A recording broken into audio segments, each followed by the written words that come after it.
Halo guys, selamat datang di channel gua Omon Saham. Di video kali ini kita akan membahas 6 kategori saham atau 6 sektor saham menurut Peter Lynch ya guys ya. Nah guys, biasanya guys di Indonesia atau di datanya Bang Omon itu sektor saham itu dibagi berdasarkan jenis bisnisnya ya guys ya. Ada saham sektor industri, basic industri ya. Ada cyclical, ada energi, ada finance, ada health alias kesehatan, ada industri, ada infrastruktur, non-cyclical, properti, teknologi, dan transportasi ya guys ya. Nah ini pembagian saham ini berdasarkan sektor ini berdasarkan bisnisnya. Nah guys, kalau menurut Peter Lynch, sektor saham itu beda ya guys ya dengan yang berdasarkan bisnisnya tadi gitu loh guys ya. Kalau menurut Peter Lynch itu ada 6 kategori saham ya guys ya. Yang pertama itu guys, itu menurut Peter Lynch itu adalah slow growers ya guys ya, atau pertumbuhannya itu yang lambat. Nah, saham-saham jenis ini itu saham yang perusahaannya itu udah mateng guys. Yang pertumbuhannya itu di bawah 10%. Ya, jadi masanya itu udah lewat. Biasanya itu merupakan perusahaan-perusahaan besar yang pertumbuhannya itu udah mentok gitu loh guys ya, atau pertumbuhannya itu cuman 1 digit ya. Resiko saham slow growers ini tuh rendah banget ya guys ya, karena perusahaannya itu biasanya itu udah stabil ya. Dia punya market share yang gede, tapi juga imbal hasilnya juga kecil gitu dibandingkan dengan saham yang lain.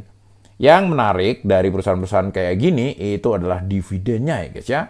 Biasanya perusahaan slow growers ini rajin bagi dividen dan nilainya pun lumayan ya guys ya. Nah, yang perlu lu perhatiin kalau lu memilih saham ini itu lihat track record pembagian dividennya gitu loh guys ya. Apakah rutin bagi dividen atau kagak gitu guys ya. Terus nilai dividennya itu cenderung naik atau enggak gitu loh guys ya. Yang kedua itu dividen yield-nya, perbandingan nilai dividen dengan harga sahamnya gitu loh guys ya. Yang ketiga itu payout rasionya guys ya.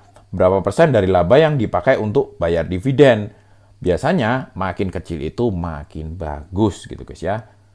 Nah yang kedua itu saham menurut Peter Lynch, sektor itu adalah sektor stalwarts alias pertumbuhan moderat gitu loh guys ya.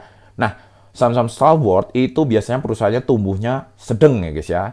Biasanya itu sekitar 10-15% per tahun dan kadang memberikan dividen tapi nggak terlalu gede. Saham ini itu kasih profit lu itu sedang ya guys ya, resikonya juga sedang.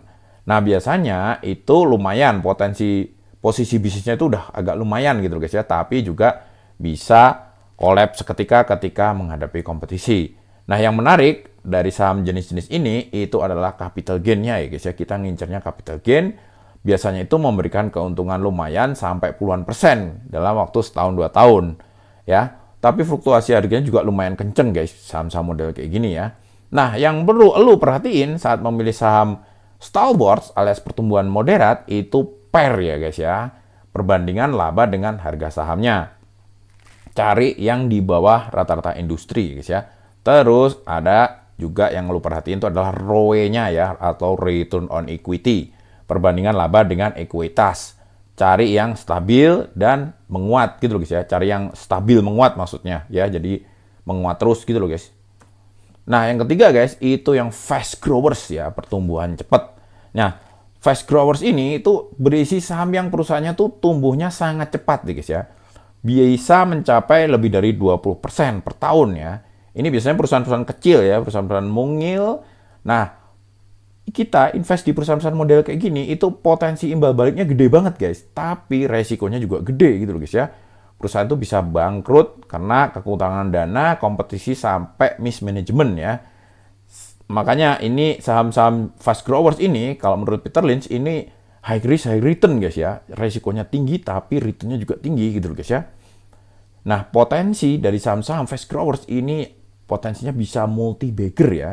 Tapi juga resikonya gede banget. Nah, yang lu perhatiin kalau lu memilih saham jenis ini itu pertama pairnya guys ya. Fast growers itu pairnya tinggi banget, 20 kali lebih ya. Jangan pilih pair yang udah tinggi banget ya. Ini contohnya ya brand itu loh guys ya. Brand itu sudah bubble banget ya. Pairnya udah tinggi banget. Cuan juga sama. itu udah tinggi banget. Kalau kalian pilihnya waktu pairnya masih agak-agak kecil, 20-an, ya itu masih bisa potensi gitu guys ya. Terus earning growth ya, pertumbuhan pendapatannya gimana? Angka kisarannya 20 sampai 25% ya kalau menurut Peter Lynch ya. Terus masih bisa tumbuh lagi nggak gitu? Cek produk layanannya gitu guys ya. Apakah potensial untuk meraih market share yang lebih gede gitu loh guys ya. Yang terakhir itu institutional ownership ya. Perusahaan fast grower ini biasanya rapuh ya. Jadi dengan adanya kepemilikan institusional yang kuat, biasanya itu bisa menjadi backup ya. Bisa menjadi backup kalau terjadi hal-hal yang tidak terlalu kondusif gitu loh guys ya. Jadi kepemilikan institutional ownership-nya ini penting kita perhatikan juga kalau kita mau invest di fast growers ini ya. Contohnya ya saham-sahamnya Pak PP, yang kita lihat itu ownership-nya gitu loh guys ya. Yang kita lihat itu Pak PP-nya gitu loh guys ya. Sahamnya udah mahal juga gas terus gitu karena kita melihat ownernya gitu guys. Nah guys, saham yang keempat menurut Peter Lynch adalah saham cyclical guys. Saham cyclical ini perusahaannya bertumbuh cepat lalu menurun secara berulang ya. Ini contohnya ya guys ya, itu komoditas, otomotif, properti, consumer cyclical. Nah, perusahaan cyclical ini sangat bergantung pada harga komoditas yang diproduksinya atau kondisi ekonomi. Nah, timing masuk yang sangat penting itu berkebalikan gitu loh guys ya dengan harga komoditas gitu loh guys ya. Jadi saat harganya hancur, saat batu bara itu lagi hancur, lu malah justru akumulasi sahamnya gitu loh guys ya. Waktu saham waktu harga batu baranya tinggi, orang-orang pada FOMO, pada berbondong-bondong, itu justru lepas sahamnya gitu loh guys ya. Jadi strateginya di saham-saham cyclical ini kebalikannya gitu guys ya. Jadi saat harga komoditasnya lagi loyo, lagi lemes kayak sekarang ini batu bara lagi loyo, itu malah mulai akumulasi gitu loh guys ya. Nanti kalau pas batu baranya udah tinggi, lo itu jualan ya. Ini contohnya banyak banget ya saham-saham batu bara ini contohnya ya guys ya. Nah, yang lo perhatiin kalau masuk saham yang sejenis ini itu adalah supply and demand dari produk atau layanan perusahaannya ya, pairnya ya guys ya, pairnya beli saat rendah untuk antisipasi siklus berikutnya ya guys ya. Lalu kalian harus mengenali karakteristik siklusnya gitu loh guys ya. Jadi semakin lu kenal karakter siklusnya, potensi keuntungan lu itu makin gede. Yang kelima itu saham turnaround atau lagi berbalik arah. Turnaround ini saham yang perusahaannya berubah kondisi, fundamentalnya dari jelek jadi bagus gitu loh guys ya. Jadi ibarat ini guys ya, ibarat inilah kepompong ya. Jadi dari ulat menjadi kupu-kupu gitu guys ya, dari jelek menjadi bagus. Ini mirip dengan saham-saham cyclical, tapi perubahan yang terjadi biasanya bukan karena produk, tapi lebih pada kemampuan manajemen perusahaan merubah kondisi ya. Imbal hasil investasi di saham seperti ini biasanya sangat besar, bisa ratusan persen dalam waktu singkat, karena saat dibeli biasanya masih under value, namun juga berisiko sangat tinggi kalau fundamentalnya gagal berubah. Nah, yang harus lo perhatiin kalau lo mau masuk saham-saham jenis ini ya, perhatikan perubahan kinerja laporan keuangan, misalnya dari merah ke hijau. Perhatikan penyebab perubahan tersebut apakah long lasting. Perhatikan cash perusahaan, biasanya perusahaan yang bisa berubah dari jelek ke bagus punya posisi cash yang kuat. Yang terakhir, lo perhatikan DER-nya ya, atau debt equity ratio. Perhatikan utang perusahaan. Biasanya perusahaan yang bisa bertahan saat krisis punya utang kecil atau tidak punya utang. Nah guys, yang terakhir, yang keenam, sektor saham menurut Peter Lynch adalah asset play atau permainan aset. Nah ini adalah saham yang perusahaannya memiliki aset bernilai besar, tapi harga sahamnya itu masih murah gitu loh guys ya. Investor yang membeli saham ini itu membandingkan nilai aset real perusahaan dengan harga pasar sahamnya. Biasanya membeli saham aset play bisa low risk high return gitu loh guys ya. Cuman masalahnya kadang supaya harga saham naik sehingga mencerminkan nilai aset yang benar perlu waktu yang sangat lama gitu loh guys ya. Jadi untuk sahamnya ini supaya mencerminkan nilainya ini butuh waktunya lama banget gitu guys ya. Jadi harus sabar kalau kalian memilih saham-saham yang aset play ini gitu guys ya.